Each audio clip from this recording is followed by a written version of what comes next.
Hi guys, I am Tauqeer Ansari. Welcome to unlock stocks. Guys, आज हम बात करेंगे पेटीएम की आईपीओ के बारे में, जो कि 8 नवंबर को आने वाला है और यह काफ़ी बड़ा आईपीओ है। और इस आईपीओ के थ्रू कंपनी लगभग 18,300 करोड़ रुपए रेस करने वाली है पब्लिक से। और गाइस, इस वीडियो में हम जानेंगे इस आईपीओ के बारे में सब कुछ और बहुत कुछ, कि आईपीओ की क्या लॉट साइज़ रहने वाली है और कंपनी की वैल्यूएशन क्या है और किस टाइप की कंपनी सर्विस प्रोवाइड कराती है। और हम कंपनी की फंडिंग का भी डीप एनालिसिस करेंगे और कंपनी की स्ट्रेंथ क्या है और वीकनेस क्या है ये भी देखेंगे। और यह भी जानेंगे कि हमें इस आईपीओ में इन्वेस्ट करना चाहिए या नहीं। तो चलिए हम आईपीओ की कुछ इंपॉर्टेंट डिटेल देख लेते हैं। तो हम सबसे पहले देख लेते हैं कि आईपीओ की लॉट साइज़ क्या रहने वाली है।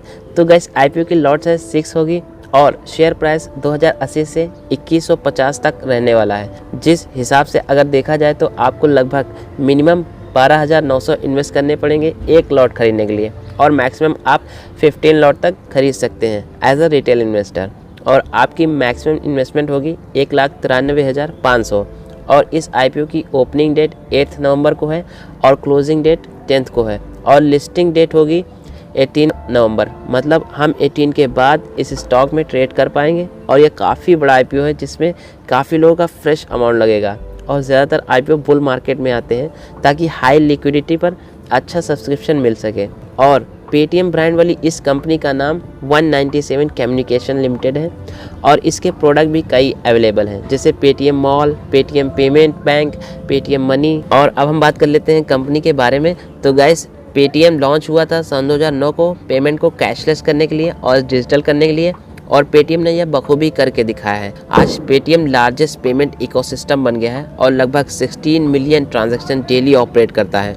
और आज की डेट में पेटीएम के पास लगभग 35 करोड़ यूज़र्स हैं, जिसमें से 2.18 करोड़ रजिस्टर्ड मर्चेंट हैं। और अगर हम पेटीएम के वैल्यूएशन की बात करें तो $16 बिलियन की यह कंपनी है। और इसके फाउंडर और सीईओ हैं विजय शेखर शर्मा। और पेटीएम मल्टी लैंग्वेज में अवेलेबल है और इसका हेडक्वार्टर नोएडा, उत्तर प्रदेश, इंडिया में है। और अब हम बात कर लेते हैं पेटीएम की सर्विसेज की, कि पेटीएम किस तरह की सर्विसेज हमें प्रोवाइड कराता है। तो पेटीएम हमें कई तरह की सर्विसेज प्रोवाइड कराता है, जैसे पेमेंट सर्विसेज। और इस तरह की सर्विसेज में ऑनलाइन बिल पेमेंट और मोबाइल टॉपअप्स और मनी ट्रांसफ़र जैसे सर्विसेज इंक्लूड होती हैं। और नेक्स्ट है कॉमर्स एंड क्लाउड सर्विसेज। इस तरह की सर्विसेज में टिकटिंग, ट्रैवल, एंटरटेनमेंट और गेमिंग और फूड डिलीवरी जैसी सर्विसेज इंक्लूड होती हैं। और इसके बाद नेक्स्ट है फाइनेंशियल सर्विसेज। और इस तरह की सर्विसेज में mobile banking, lending, insurance and wealth management जैसी सर्विसेज इंक्लूड हैं। तो ये कुछ डिफरेंट टाइप्स की सर्विसेज हैं जो कि पेटीएम प्रोवाइड कराता है। और अब हम बात कर लेते हैं कंपनी के शेयर होल्डिंग और फंडिंग पैटर्न के बारे में। तो इसमें जो कंपनी के सीईओ हैं विजय शेखर शर्मा, उनका 14.67% का स्टेक है। और सेकेंड नंबर पे है एंट ग्रुप, जो कि अलीबाबा ग्रुप की कंपनी है, जिसका स्टेक 29.71% है।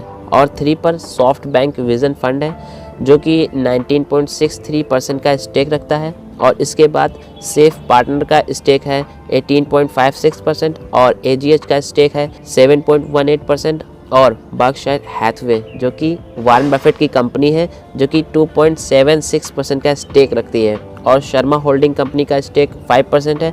और इस तरह से कंपनी की टोटल शेयर होल्डिंग 100% हो जाती है। तो गाइस, अगर हम कंपनी की स्ट्रेंथ की बात करें तो कंपनी डेट फ्री है, जो कि बहुत अच्छी बात है। और कंपनी का कैश कन्वर्जन भी काफ़ी एफिशिएंट है। और कंपनी की वीकनेस की अगर हम बात करें तो प्रीवियस 3 ईयर में कंपनी ने पुअर प्रॉफिट ग्रोथ दिखाया है। और अगर हम कंपनी की रेवेन्यू देखें तो रेवेन्यू भी प्रीवियस 3 ईयर में -3.71% डाउन हुई है। और ROE, रिटर्न ऑन इक्विटी, और ROCE, return on capital employed भी कंपनी का पुअर रहा है कुछ पास्ट ईयर में। और कंपनी का कैश फ्लो भी नेगेटिव है। तो ये कुछ कंपनी की लिमिटेशंस हैं। और अब हम बात कर लेते हैं अपने लास्ट टाइम की, जो कि काफ़ी इंटरेस्टिंग है, कि हमें इस आईपीओ में इन्वेस्ट करना चाहिए या नहीं। तो गैस, यह कुछ चीज़ें देखकर पता लगाया जा सकता है।